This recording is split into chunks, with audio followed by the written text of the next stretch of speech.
President of the World Bank, Sir David Malbas, Vice President Sir Hafiz Ghanim, Vice President Sergio Pimenta, Excellencies and colleagues. 1 year ago, we embarked on a bold economic reform program that sought to correct the distortions in the economy, including our budget deficit, declining GDP, trade deficit, depreciating Sudanese pound, and gaps in economic governance. We knew that fundamental and painful reforms were the only option to clear the legacy of the past, and together with the international community, create a path forward to a restructured economy that is a foundation for freedom, peace, and justice. These reforms have already allowed us to clear arrears with the major multinational institutions and reach agreement with the Paris Club. With renewed access to multilateral finance, we will rebuild our infrastructure, social services, and economy. However, these reforms have imposed substantial economic and social costs on the Sudanese people. The government of Sudan, therefore, places great importance on the success of the Sudan Family Support Program. It is a way for all of us to share in the burden that the citizens of Sudan face today. We therefore thank the World Bank for its technical and financial support to the program, for its financial support through the pre-arrears clearance grant, and for convening other development partners. These reforms were necessary to allow the private sector to grow, free of distortions that have held it back, and with the stability necessary to invest, increase productivity. We have already seen how the market for fuel and foreign exchange have now stabilized, and inflation starting to slow down. But it will take longer for these reforms to be translated into jobs and robust growth. In fact, further economic reforms that will continue for several more years. The Family Support Program is therefore as important today as it was when development partners first started to make pledges at the Berlin Conference. What happened to the mic?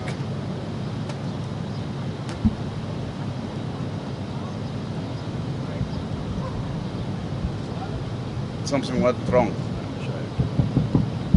Okay.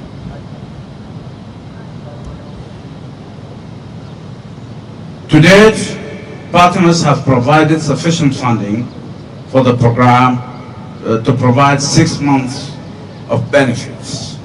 Citizens need a year of support to cope with the current challenges. This program has faced many challenges, including the framework for sharing data across government, for data privacy, the share of the population registered in the civil registry, the digital payment system in Sudan, and the fragmented nature of social protection. But the program has faced these challenges. It has catalyzed innovation in the government and private sector to overcome these challenges. In this way, the project has gone beyond its objectives and is leading to broader gains in the digital ecosystem. And I think that's what Mr. Sam explained. We are using this program for future other benefits as well. The program is a collective achievement of the government, development partners, volunteers, and the citizens themselves. I hope you have a chance to interact with the volunteers of the program from the services and change committees who led the revolution and who are at the heart of the implementation. We are proud to be walking this journey with them all. And we are proud also to be working this journey with you, Mr. David Malpass and the World Bank. Thank you very much.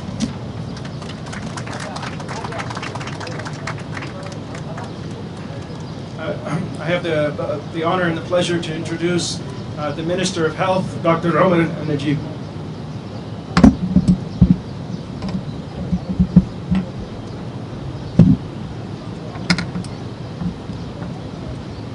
Thank you.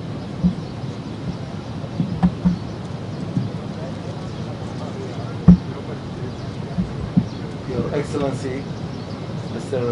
David Malbas, President of the World Bank, Mrs. Malbas,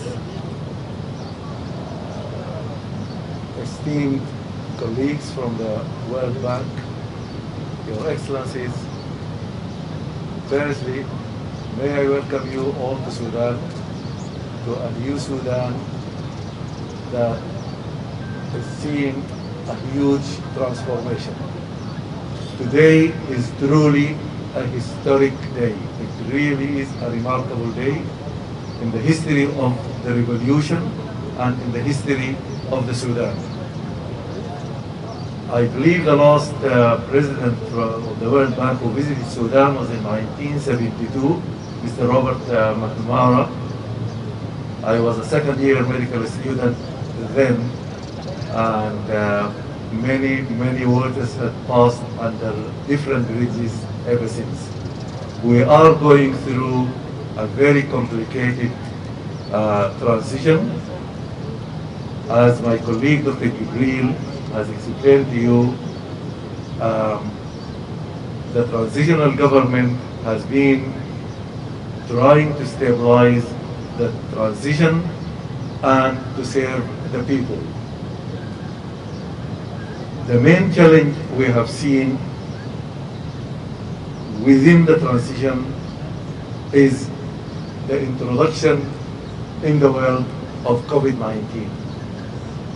As we have seen, this has caused havoc in the whole world, in countries with much more resilient and stronger healthcare systems. I genuinely believe stabilizing the healthcare system in this country will stabilize the economy and will stabilize the transition. And this is what we are embarking on. We have received huge support from the World Bank. I believe without the support of the World Bank, this would not have been, you would not have been able to see all of this. It's not just the money, it is the continuous engagement and the partnership we've seen from the country office, from the regional offices, and we see the visit today. With the support, our intention is to push not only to vaccinate up to 40% of our population, but I believe more strongly to strengthen the healthcare system. I think this is important because apart from COVID, there are many health issues in the country. Malaria kills much more people than COVID in the Sudan. Malnutrition is a huge issue for us.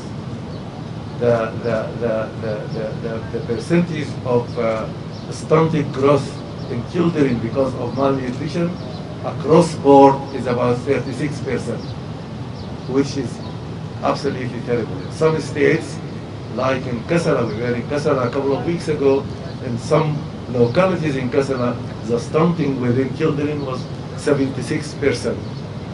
We are, with the help of our partners, embarking on a huge program to stop this and reverse it. And I genuinely believe stabilizing the health care system is the fairest step. It's not about providing vaccines or looking at the logistics of it. I was talking to colleagues earlier, I was talking to His Excellency the President, and I said the main thing that has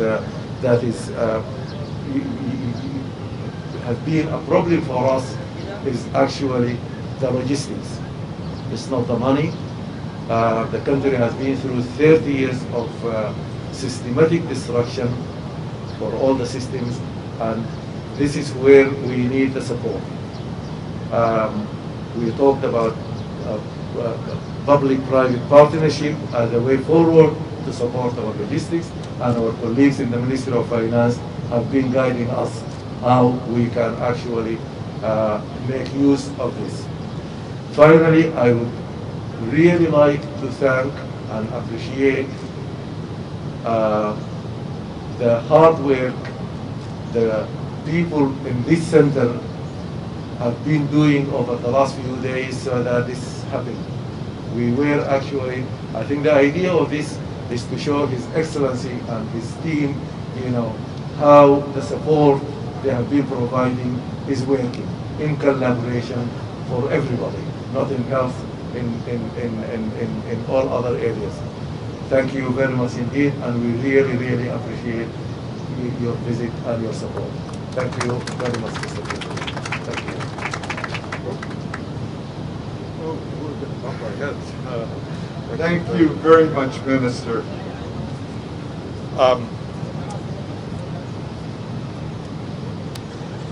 Thank you, Minister, and thank you for raising all of the issues of the importance of vaccinations, but also the importance of the health system as a whole.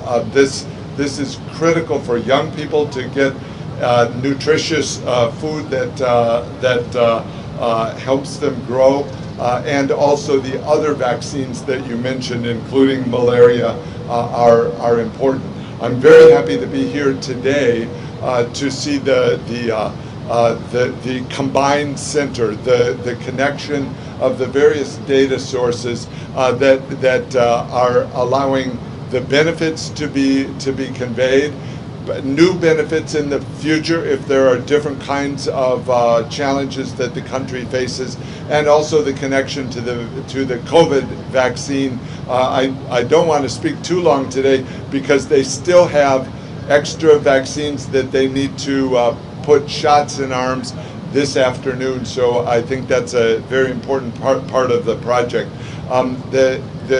As I understand it, there'll be more types of vaccines coming, and there are different ways they can be delivered. They can be delivered through these centers. They can also be delivered through businesses that are being set up in order to deliver, and they can be delivered through employers as well as the vaccine doses become more readily available during October and into November. So I encourage people to be vaccinated.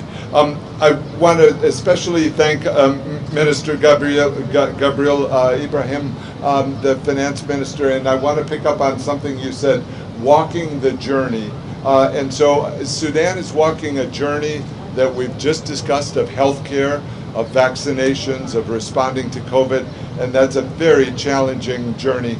And it's also walking the journey toward peace, of moving away from the isolation with the rest of the world, using the support of the world to build a strong country, a unified country, one that's tolerant of different people within the country and where people can work together. And that's a vital step. I want people to know how strong the world support is for the process going this journey in Sudan. In order to clear the arrears, it took the combined efforts of the World Bank, the IMF, of the U.S. government, the UK government, the British, the Americans, and the French in order to clear the arrears all at the same time and reach the decision point, which is both symbolic of Sudan returning and leaving the isolation, but it's also a critical building step for new investment into Sudan. And I want to also talk briefly about the walking the journey in the economic realm. Sudan was in a bad place from the standpoint of the way the economy worked and the way shortages were occurring. And the way the foreign exchange system didn't work, it was broken. And these have been improved and repaired. It will take time. It takes substantial time to fix these systems, but already we see fewer shortages in fuels. The shortages that had been in bread lines have gone. And that can also go into the electricity system as well as the system begins to work. And so that was mentioned. There needs to be systems set up in a number of areas that are all vital. And so Sudan has the support of the world. The world is excited about what's going on in Sudan. People that are Sudanese that left and went to another country, they're watching and they're excited about the changes going on here. So I encourage all those efforts. I want to take note of the team that I have here. Milena is the country director for Sudan and coordinates these efforts and is a critical part of the team. And we have Vice President Hafez Ghanem and Sergio Pimenta that are working on the business sector, the government sectors, and bringing all the resources of the World Bank to help this situation. So with that, Minister Ibrahim, thank you, and we want to walk the journey with you. Thank you.